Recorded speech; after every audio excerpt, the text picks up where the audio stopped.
ازيكم عاملين ايه في حلقة جديدة من يوميات ملك كريم. النهاردة انا بلعب لعبة اكيد كلكم عارفينها، بس طبعا النهاردة اللعبة ريم اكتشفت انها عملت ابديت حلو جدا. اللعبة دي اللي هي سوبر ماركت سيميوليتر، اللي هي محاكي السوبر ماركت. المهم طبعا ما تخافوش، انا انسانة منظمة، بس دي بضاعة جديدة لسه جاية لي. ده مخزن بس انا للاسف لسه ما اشتريتوش، ده من ضمن الابديت. ما كانش فيه مخزن، كان فيه باب للمخزن بس ما كانش شغال. طبعا المحل شكله اتغير تماما. انا عايزه اقول لكم ان كل الارفف دي كانت محطوطه بره المحل، يعني المحل حرفيا كان على البلاطه كده. الاستورج من هنا بتدخل لها من هنا او من بره. انا اللي رصيت حتى التلاجات، الفريزر، التلاجات دي انا اللي رصاها. بس انا قلت ارص الاول الستاندات واوريكم وانا برص البضاعة. التايمر هنا اللي عند نكست ديليفري دي، انا مش عارفة اشاور يعني. اللي عند نكست ديليفري دي الاوردر الجاي. حطيت رز بسمتي والسيس. هنا بقى الكاشير عشان نحاسب بنتك هنا، بيبقى فيه زباين. بس انا دلوقتي عاملة ان المحل كلوزد من بره من هنا، عشان كده محدش من الزباين موجود. ومن هنا بنطلب الاوردرات بتاعتنا لما البضاعة تخلص من المحل. نتك على ستور، نختار برودكتس. بعد كده بقى بنشوف ايه البضاعة اللي ناقصانا. طبعا في الفرنتشر اللي هو اللي عايزين تجيبوا تلاجة جديدة او فريزر او كده. من هنا بقى في المانج انا بقولكوا على الحاجات، بس لو انتوا ما بتلعبوش اللعبة. ان انا عايزه اقولكوا ان انا نزلت اللعبة مجرد انها عجبتني، او ريم هي اللي قالت لي عليها، مش فاكرة. ممكن تقريبا ريم هي اللي قالت لي عليها، بس احنا ما كناش اتفرجنا على حد بيلعبها، فما كنتش اعرف ان انا ممكن اشتري بضائع جديده. يعني اكتشفت ان انا ممكن اشتري حاجات جديده، يعني مثلا انتوا اول ما بتبداوا تبيعوا سكر، عيش، مكرونه كده. لكن بقى الحاجات التانية دي انتوا بتشتروها، فانا ما كنتش اعرف مكانها. المكان بتاعها يا جماعه بتدخلوا في المانج وتختاروا لاينسز. وبعد كده الجروث دي اللي هي بنكبر بيها مكان المحل نفسه. طبعا انا كبرت اول مرتين، فاضل المرة التالتة دي. كل ليفل لما تعلوا في ليفل معين بي... بيسمح لكم. الاستورج بقى اللي هي الباب اللي انا وريتهولكوا اللي احنا المفروض بنشتريه، بس انا طبعا معيش فلوس غير $280. سيرفيس دي بقى هنا لو انتوا رامين كراتين بعد ما حطيتوا كل البضايع والكراتين بقى سبتوها تتكركب، فبتتكوا مجرد تتكوا على الزرار ده ب20 طاقة. بس انا عندي منها 3 الحمد لله. هما بتبتدوا اللعبة ب100، بس انا استخدمت كتير طبعا. مجرد بتتكوا عليها بتشيلكوا كل الكراتين. بالنسبة بقى الكاشير، هاي كاشير، مش عارفة بقراها صح ولا غلط. دي بتبقى خدمة لمدة 5 دقايق بس، يعني بتبقى 5 دقايق وب50 كمان. طبعا انا ما استخدمتهاش ولا مرة، بس استخدمت بتاع اللي بيشيل الباسكت. من هنا بقى بتقدروا ان انتوا لما بتفتحوا النت، بس انا مش عايزة افتح النت عشان يفضل يطلع اعلانات والفيديو هتتضايقوا منه. هنا بيديك 10 كاش، او طبعا الرسالة دي بتاعت ان الدليفري وصل. هنا بيديك 10 طاقة وكده. طبعا لو انتوا يعني الناس من بتدفعوا فلوس في اللعب، ب5 دولار تشتروا اعلانات من اللعبة، ب1 دولار يعني ب50 جنيه تشتروا 100 كاش. انا طبعا ما بشتريش حاجة، ان انا بحب العب بمجهودي. دلوقتي بقى حان وقت الترتيب. هناخد البضايع نفتحها. نسيت اقولك حاجة من دلوقتي شايفين الصندوق ده مقفول. كان زمان لازم افتح الصندوق واشوف جواه ايه عشان اعرف احط راسي فين، لكن دلوقتي من غير ما افتح الصندوق وهو في مكانه اقدر اعرف اللي جواه هنا فرنش فرايز. نشوف. الله، فرنش فرايز دي بقى بتتحط في الفريزر. عايزه اقول لكم ان الحاجات دي كلها ما بتكونش مفتوحه من اول ليفل، يعني اول ما تنزلوا اللعبه هتلاقوا المكان صغير وحالته حاله وشكله بجد مثير للشفقه. دي رصينا البطاطس، بس انا بفكر ان احنا ما نرصش البطاطس كلها لان في فراخ، والفراخ برضو بتتحط في الفريزر. في حالة ان انا ما عنديش ستورج، فانا برمي الحاجات في حتت معينة. يعني انا كان عندي مكان قبل ما اعمل الابديت كنت بحط فيه حاجة، انا هسيبها هنا كده، متخافوش مش هرميها. طبعا في حاجات دي بتبقى هدايا من اللعبة يعني، شكرا يعني، بس بتبقى حاجات سبيشال يعني، متبقاش موجود. او ماي جاد، ايس كريم تحط فين؟ دي بتتحط هنا في التلاجة، في الفريزر ولا ايه؟ مينفعش تتحط في التلاجة يعني، في حاجات على حسب، ممكن تتحط في الشلف والتلاجة والفريزر. ماشي، احنا هناخدها، مش هنقول لأ. دي بتتشال للأسف. ايه ده؟ لأ، وقفت. ماشي، هناخدها برضو، ما تقولش لأ. طبعا انا عملت حاجة ذكية جدا، الا وهي ان انا اساسا ممكن اعدي من جوه المحل، لان انا بقى عندي بابين ومن ضمنهم الباب ده بقى بيفتح لوحده، الباب التاني كان دايما مفتوح كده. في تطور. دي بطاطس بطاطس بطاطس بطاطس، مش جنب المنظفات عشان ما تاخدش ريحة من المنظفات، خليها هنا. بطاطس شكلها بيضحك. طبعا الزبالة بنرميها في الباسكت. ناخد دي بقى تونة دي حاجة رهيبة. تونة نحطها فين؟ التونة تعالوا نحطها. بحس براحة نفسية وانا بلعب اللعبة دي. قولولي في الكومنتس لو اتثبت مفتوح، يعني نتمنى من يوتيوب انه يعطف عليا ويعتبرني انسان كبير شوية يعني. والله يوتيوب، انا عندي 16 سنة وعملت بطاقة خلاص، بجد عملت بطاقة، فاعتبرني كبيرة والنبي. السكر بودرة، ويرز نحط السكر البودرة ازاي؟ ويرز نحط السكر. بصوا نصيحة، وهاتش ركز في الانجليزي بتاعي. ازيكم عاملين ايه؟ في حلقة جديدة من يوميات ملك. النهاردة انا بلعب لعبة اكيد كلكم عارفينها، بس طبعا النهاردة اللعبة ريم اكتشفت انها عملت ابديت حلو جدا. اللعبة دي اللي هي سوبر ماركت سيميليتر، اللي هي محاكي السوبر ماركت. المهم طبعا ما تخافوش، انا انسانة منظمة، بس دي بضاعة جديدة لسه جاية لي. ده مخزن بس انا للاسف لسه ما اشتريتوش، ده من ضمن الابديت. ما كانش فيه مخزن، كان فيه باب للمخزن بس ما كانش شغال. طبعا المحل شكله اتغير تماما. انا عايزه اقول لكم ان كل الارفف دي كانت محطوطه بره المحل، يعني المحل حرفيا كان على البلاطه كده. الاستورج من هنا بتدخلها من هنا او من بره. انا اللي رصيت حتى التلاجات، الفريزر، التلاجات دي انا اللي رصاها. بس انا قلت ارص الاول الستاندات واوريكم وانا برص البضاعه. التايمر هنا اللي عند نكست ديليفري دي، انا مش عارفه اشاور يعني. اللي عند نكست ديليفري دي الاوردر الجاي.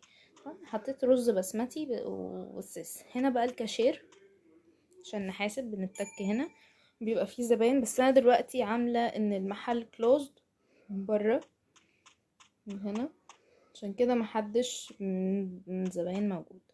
ومن هنا بنطلب الاوردرات بتاعتنا لما البضاعة تخلص من المحل. نتك على ستور، نختار برودكتس، بعد كده بقى بنشوف ايه البضاعة اللي ناقصانا. طبعا في الفرنتشر اللي هو اللي عايزين تجيبوا تلاجة جديدة او فريزر او كده. من هنا بقى في المانج انا بقولكوا على الحاجات بس لو انتوا ما بتلعبوش اللعبة.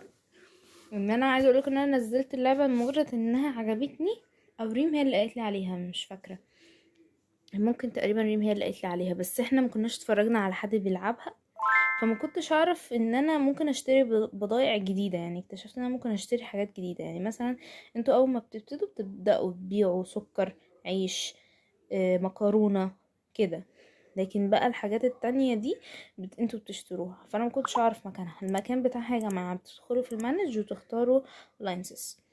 بعد كده الجروث دي اللي هي بنكبر بيها مكان المحل نفسه. طبعا انا كبرت اول مرتين، فاضل المرة التالتة دي. كل ليفل لما تعلوا في ليفل معين بي... بيسمح لكم. الاستورج بقى اللي هي الباب اللي انا وريته لكم اللي احنا المفروض بنشتريه، بس انا طبعا معيش فلوس غير $280. سيرفيس دي بقى هنا لو انتوا رامين كراتين بعد ما حطيتوا كل البضايع والكراتين بقى سبتوها تتكركب، فبتتكوا مجرد تتكوا على الزرار ده ب20 طاقة. بس انا عندي منها 3 الحمد لله. هما بتبتدوا اللعبة ب100، بس انا استخدمت كتير طبعا. مجرد بتتكوا عليها بتشيلكوا كل الكراتين. بالنسبه بقى الكاشير، هاي كاشير، مش عارفه بقراها صح ولا غلط، دي بتبقى خدمه لمده 5 دقايق بس، يعني بتبقى 5 دقايق وب50 كمان. طبعا انا ما استخدمتهاش ولا مره، بس استخدمت بتاع اللي بيشيل الباسكت. من هنا بقى بتقدروا ان انتوا لما بتفتحوا النت، بس انا مش عايزه افتح النت عشان يفضل يطلع اعلانات والفيديو هتتضايقوا منه. هنا بيديك 10 كاش، او طبعا الرسالة دي بتاعت ان الدليفري وصل. هنا بيديك 10 طاقة وكده. طبعا لو انتوا يعني الناس من بتدفعوا فلوس في اللعب، ب5 دولار تشتروا اعلانات من اللعبة، ب1 دولار يعني ب50 جنيه تشتروا 100 كاش. انا طبعا ما بشتريش حاجة، ان انا بحب العب بمجهودي. دلوقتي بقى حان وقت الترتيب، هناخد البضايع ونفتحها. نسيت اقولك حاجه دلوقتي شايفين الصندوق ده مقفول. كان زمان لازم افتح الصندوق واشوف جواه ايه عشان اعرف هترص فين، لكن دلوقتي من غير ما افتح الصندوق وهو في مكانه اقدر اعرف اللي جواه هنا فرنش فرايز. نشوف. الله، فرنش فرايز دي بقى بتتحط في الفريزر. عايزه اقول لكم ان الحاجات دي كلها ما بتكونش مفتوحه من اول ليفل، يعني اول ما تنزلوا اللعبه هتلاقوا المكان صغير وحالته حاله وشكله بجد مثير للشفقه. دي رصينا البطاطس، بس انا بفكر ان احنا ما نرصش البطاطس كلها لان في فراخ، والفراخ برضو بتتحط في الفريزر. في حالة ان انا ما عنديش ستورج، فانا برمي الحاجات في حتت معينة. يعني انا كان عندي مكان قبل ما اعمل الابديت كنت بحط فيه حاجة، انا هسيبها هنا كده، متخافوش مش هرميها. طبعا في حاجات دي بتبقى هدايا من اللعبة، يعني شكرا يعني، بس تبقى حاجات سبيشال يعني متبقاش موجود. او ماي جاد، ايس كريم تحط فين؟ دي بتتحط هنا في التلاجة، في الفريزر ولا ايه؟ مينفعش تتحط في التلاجة، يعني في حاجات على حسب ممكن تتحط في الشلف والتلاجة والفريزر. ماشي، احنا هناخدها، مش هنقول لأ. دي بتتشال للأسف. ايه ده؟ لأ، وقفت. ماشي، هناخدها برضو، ما تقولش لأ. طبعا انا عملت حاجة ذكية جدا، الا وهي ان انا اساسا ممكن اعدي من جوه المحل، لان انا بقى عندي بابين ومن ضمنهم الباب ده بقى بيفتح لوحده. الباب التاني كان دايما مفتوح كده. في تطور. دي بطاطس بطاطس بطاطس بطاطس، مش جنب المنظفات عشان ما تاخدش ريحة من المنظفات، خليها هنا. بطاطس شكلها بيضحك. طبعا الزبالة بنرميها في الباسكت. ناخد دي بقى تونة دي حاجة رهيبة. تونة نحطها فين؟ التونة تعالوا نحطها. بحس براحة نفسية وانا بلعب اللعبة دي. قولولي في الكومنتس لو اتثبت مفتوح، يعني نتمنى من يوتيوب انه يعطف عليا ويعتبرني انسان كبير شوية. يعني والله يوتيوب، انا عندي 16 سنة وعملت بطاقة خلاص، بجد عملت بطاقة، فاعتبرني كبيرة والنبي. السكر بودرة، ويرز نحط السكر البودرة ازاي؟ ويرز نحط السكر. بصوا نصيحة، ومحدش يركز في الانجليزي. اعتذر منكم عما حدث قبل قليل، ولكنه حدث عطل فني. المهم هنرجع نبص حاجاتنا تاني. يا لهوي، انا عليت الصوت، انا اسفة سامحوني. لو حد حاطط سماعة دلوقتي زمانه بيدعي عليا. طبعا متنسوش تعملوا لايك وسبسكرايب كومنت وشير وشعارات. ولو حابين ان انا اعمل دي تكون زي سلسلة وكده، قولولي.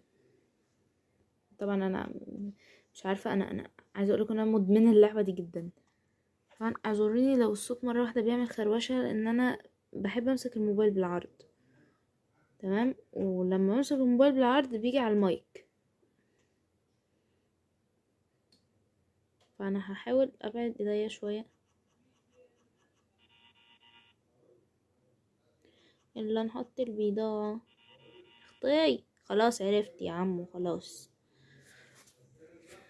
انا ممكن اول ما خلاص احط البضاعة، افتح السوبر ماركت واجمع. اول ما اجمع اول 1000 دولار على طول افتح الاستورج واحط فيها الكراتين دي، بجد لان المنظر هنا بقى شنيع جدا.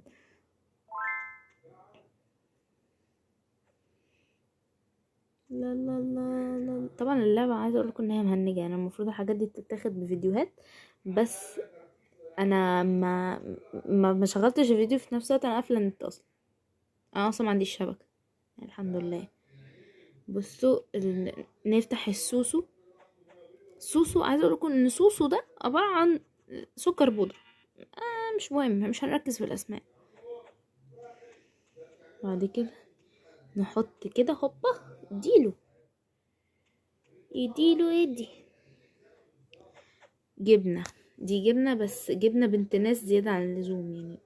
في واحده منهم مش عارفه ب30 دولار، انا كنت جايباها ب30 دولار، مش عارفه ليه. جبنه بتتكلم. ممكن تكون جودة او تشيدر. اجري اجري يا مجدي، اجري يا مجدي، مجدي مجدي اجري. ووو. عايز اقولكم ان انتوا ممكن لو حد اتفرج على اللعبة دي يفكر ان هي لعبة مش مسلية، بس حرفيا اول ما تلعبوها مش هتعرفوا تسيبوها، بجد بقت ادمان بالنسبة لي. لا لا لا لا لا لا لا. بص انا هشوف ايه اللي جوه، لو عاجبني هاخده. بيتزا ميكس حلو، هروح احطه بيتزا ميكس. طب نعمل ايه احنا دلوقتي؟ عايزين نحط مثلا دي هنا، نحط هنا كده بيتزا ميكس، نرمي ده كده هوبا. سامحيني.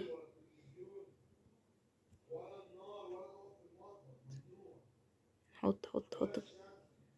البيبسي بقى لو الصندوق نفس حجم البضاعة تقدروا ان انتوا تاخدوها عادي، بس انا بس عايزة ايه ابدل الاماكن عشان احط البيتزا فوق بعض والبيبسي فوق بعض. الاطفال الحلوين. تك تك تك تك. لا كلوز اي كلوز اي، معلش معلش يا جماعة.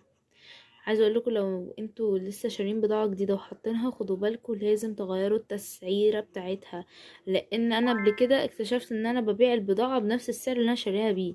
متخيلين الذكاء اللي انا كنت فيه؟ يعني بعت الحاجات زي ما انا شاريها، فانا عماله اشتري وابيع ومفيش اي مكسب الحمد لله.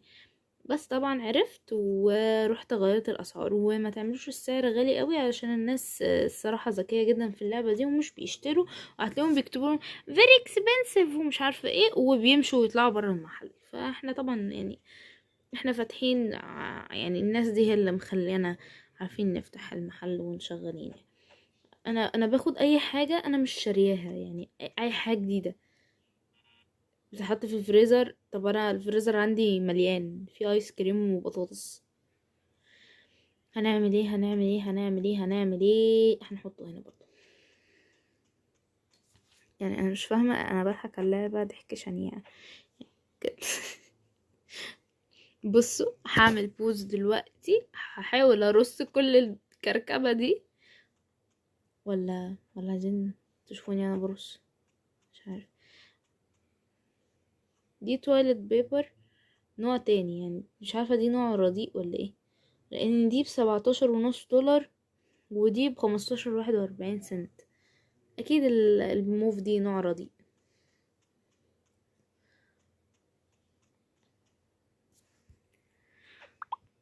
وي عصير، يا له من عصير لذيذ. انا ما دقتوش بس انا واثقه انه لذيذ. عايزه اقول حاجه، ان اللعبه دي على فكره عملت معايا حركتين مش كويسين. اول حاجه في تلاجة ناقصه، تمام، انا جيت اعمل ابديت في تلاجة نقصت. تاني حاجه قبل كده كنت شاريه تلاجة، انا اخدتها ليه؟ بصوا بقى عشان انا زهقت، روحي بقى عشان زهقت بجد. اه انا كنت بقول ايه؟ يا لهوي، والله اخدت الاوميجا 3، والله العظيم اخدتها. طب ايه المشكلة يا جماعة؟ قولولي انتوا بتعانوا من الزهايمر المبكر؟ وبتك على حاجات غلط كمان في اللعبة، حتى في اللعبة مش عارفة اركز. يا رب. طلع المشكلة مش في الدراسة، المشكلة في القلقاسة. دي علبة بيض بس حجم كبير، يعني في حجم اصغر من ده، حط البيض في تلاجة لوحده. عشان ايه؟ اه عشان ايه؟ الله الله، بصوا النصيحة محدش يركز انا بقول ايه. ايه ده؟ دي ايه ده؟ دي الفراخ ملهاش مكان، الفريزر مليان يا لهوي. لا ما تروحيش هناك. ده عسل، هذا عسل لذيذ. يلا نحط عسل عسل عسل عسل عسل عسل. اللعبة بتهنج مرة واحدة معرفش ليه. تقريبا ايه التليفون. بصي ايدك، ارحميني ارحميني. خصوصا وانا بلعب، يعني انا وانا بلعب تقريبا بنسى كل حاجة. طبعا انتوا هتلاقوا ان الضرفة فاضية، هل مالك هتسيبها فاضية؟ انا طالبة من كل حاجة 2 حرفيا، يعني انتوا هتلاقوا. ده بقى بتاع الاقراص بتاعت الديش ووشر، غسالة الاطباق. فدي من اغلى الحاجات اللي انا ببيعها في المحل. يعني اكيد حد شايل غسالة اطباق، يبقى نغلي عليه تمن الاقراص عشان احنا ناس مفترية. خدت دي قبل ما تروح. انتوا مجرد على فكرة ده رز بسمتي. تعالوا نحط. فكرتها حاجة سبيشال. فين الرز البسمتي؟ اهو. يلا يلا اتحط جنب اخواتك. ييه. خلاص يا عم عرفت، خلاص انا اسف. نرميك هنا يمكن نحتاجك. يا ربي على الصناديق، الكثير من الصناديق يا الهي. هنا بيتزا، معنا بيتزا بيتزا بيتزا بيتزا بيتزا بيتزا. ماشي ماشي. هحطلكوا صوت اللعبة عشان عارف ان هو مستفز شوية. لا تك ايه بليز. طبعا انتوا شوفوا الزرار اللي انا بتك عليه عشان تعرفوا تلعبوا اللعبة. اوبن. تو بيتزا ايه يعني؟ احنا هناخد ضرفة عشان 2 بيتزا؟ استغفر الله العظيم يا رب.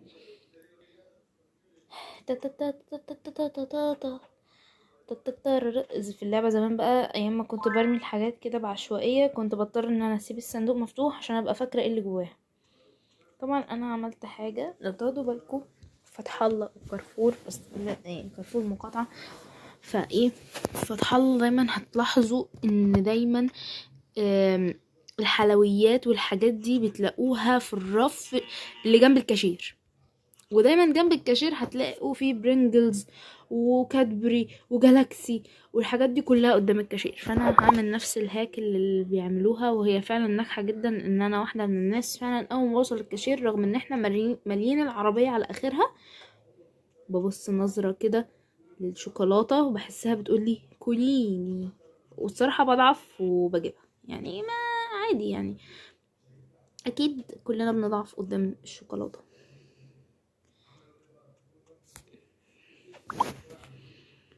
تو تو تو تو تو. بلاش نغني عشان الناس ما تتصدمش من صوتي.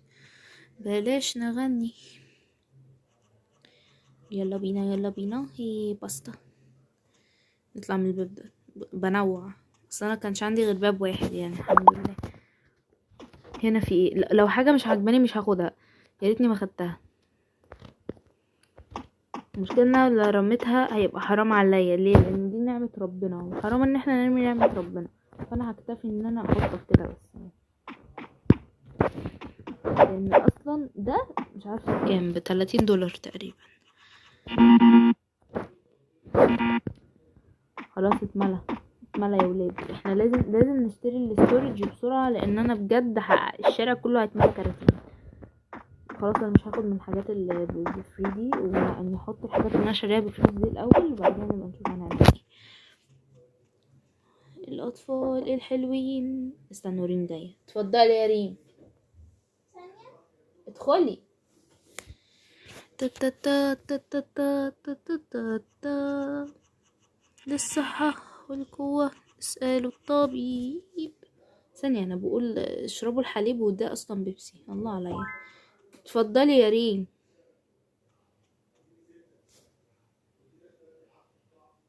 يلا ثرو.